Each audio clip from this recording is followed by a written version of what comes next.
Hi guys, my name is Christine and I'm a dating, relationship and personal development coach, and today I'm talking about, do you think your ex will never come back? Okay, so if you believe that your ex is never going to come back, this is like my main point that I want to talk about, okay? There will be some additional things at the end of later on into the video that may help you, but this is the main point that I want to make, okay? That I want to give to you straight away. And that is, you can't read their mind. Right? It may feel like they're never going to come back, but you don't know that for sure, okay? Now, obviously, it may be true that they won't come back. That may also be true, but it's also true that you don't know for sure if they're coming back. Unless you are a fly on the wall in their life and you can just, read their mind and you have that ability, right? But all in all, you don't know, okay? So hopefully that's given you some reassurance, right? So something that may help you, just quickly, an additional resource is if you go and check out my How to Get Your Ex Back audio, perhaps you need to go and watch that or re-watch that one again if you've already seen it. I'll put it in up here so you can go and see. So if you really want your ex back, then please go and check that out, okay? And that will give you a good baseline on what to do, okay? So another thing that I want to discuss, perhaps this was actually supposed to happen, right? Because sometimes we can look back on our relationships with nostalgia. You look back on the relationship that you had with your ex with nostalgia, and we look back usually at like the good stuff, right? But if you two broke up, and which obviously has happened, then there was probably some not so great things in there as well. Okay. And sometimes it's good to look back on those bad things just with just as much emphasis as the good things. And sometimes I think it can even be helpful just to look at the bad things. Look at the things that weren't so great. Because here's like an interesting thing that I've personally seen. Usually, if there's been a breakup and those two people get back together, the breakup still happens eventually down the road anyway, another breakup, right? Where it just completely ends totally, okay? Because what happens is the two people break up from each other, they start missing each other, they start reminiscing on the good times, and then they get back together. Either one reaches out first or vice versa, right? And when that happens, they're only looking really at, the relationship with nostalgia. They're looking at the good things, they're thinking about the good things. But when they get back together, after some time, they may have some good, get back together sex, and it may feel really good, they're having a great time. But usually after some time, they realize that nothing has changed, right? They get back into the old habits. They start doing the same things that they did, when to make the relationship end, right? They realize that they're both still unhappy, and then the breakup happens again, and then it happens finally and forever. That's something that I've seen quite a lot, okay? But at least then, I guess, if that were to happen, then at least maybe you could break up with them and you could break up on your terms rather than on their terms, especially if you were the one that got dumped, you see. So there could be some good in that. But obviously, why waste your time getting back with an ex it's just going to end with anyway, okay? Now here's something also that's really interesting. Usually even the person that got dumped was thinking about breaking up with the person that dumped them, their ex. They was thinking about dumping them themselves, and they or they weren't happy. Perhaps they were thinking about, oh, I really wish I had some freedom. I really wish I had more time to see my friends. I really wish I had more time to do my hobbies. But this relationship is taking up so much of my time. And they start looking back at their old life with nostalgia.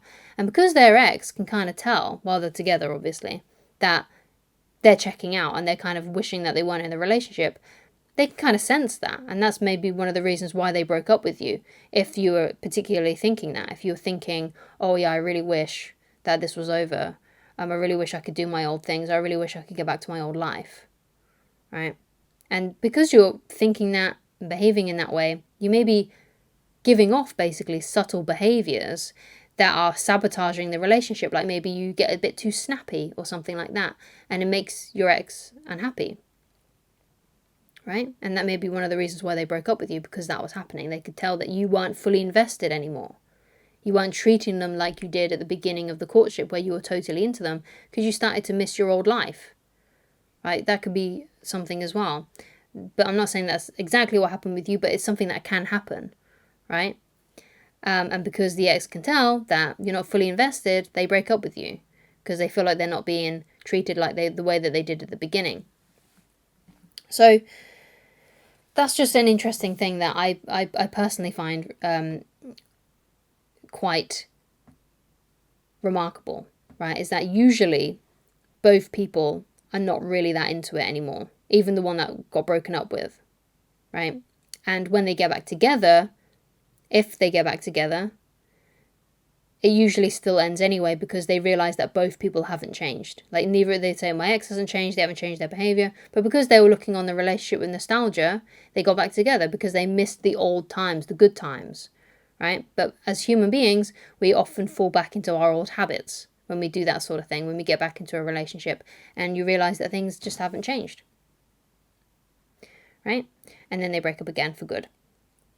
So you need to realize that maybe this is the best thing. Maybe breaking up is the best thing. Because if you got back together, perhaps it would just end anyway. Okay? And there's a really cool video that I like on YouTube that was done by Steve Jobs when he did his Stanford address. And he said in that video that you can only connect the dots looking back, right? And the way that I see that is that, you can only look back on certain events of your life, even if they are really horrible, from hindsight, right? Because at the time, it's just awful. You're having an awful time. You've gone through a breakup. But in like a few years' time, or maybe even in a few months' time, you can look back and see that that was exactly what was supposed to happen, right? And I think sometimes you have to trust that, right? You have to trust that sometimes bad things do happen for a reason, even if they suck while they're happening. Perhaps in a few months' time or in a few years' time, you can look back and see that this was exactly what was supposed to happen because it led you to a better place, or it prevented you from staying somewhere where it wasn't really the best environment for you, like a relationship. And you have to have that with all different areas of your life, because you may have had a few tragedies in your life, and I know I certainly have. Right, there are a few that I'm still trying to figure out. Like recently, this last year, you may have known, you may not know. If you're on my other channel quite a lot, you may know. But I had a miscarriage this year, right? And that was the most heartbreaking thing me and my wife have ever been through.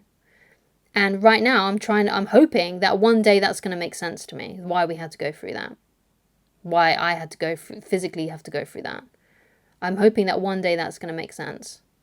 It's starting to make sense a little bit more now that some time has passed, but it still hasn't got me to the place where I'm like, yes, that definitely needed to happen in order for this to happen.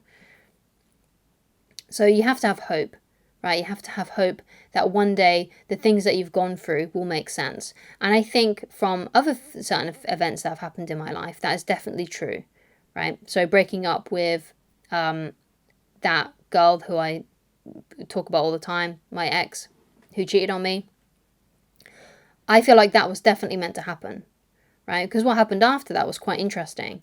So I broke up with my ex, and then I started to develop a crush on someone new, right?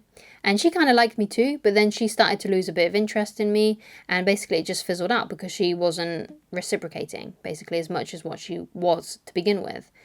And that's what got me into dating and self-help, right? And learning about, because basically I started seeking up this kind of information myself to try and reattract a woman who just was no longer interested in me, and I wanted to find out how I could reattract her.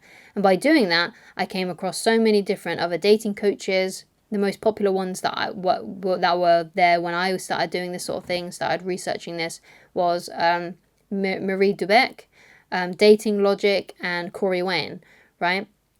And that led me down the rabbit hole of discovering things about reading David Data's book, also Mark Manson's stuff. They got me into self-help, got me into a lot of what Tony Robbins has done, later on David Goggins, things like that. And those are things that have really, really helped me. And because I came across a lot of that dating information, that helped me attract better dates. Right? I never did reattract the favor of that other woman, but it led me down a path, basically, to teach me how to get better at dating, how to understand women and men and different relationships that happen. And I basically fell down a rabbit hole and learned so much that I then got into the position to be able to teach it to other people. And because I worked out what worked, what didn't work, because some of the things I had some of these different coaches say weren't accurate. Some were, some helped, some worked for me, some didn't work for me. I figured out what did, what didn't work, and I used what did work, and it worked for me tremendously. Okay.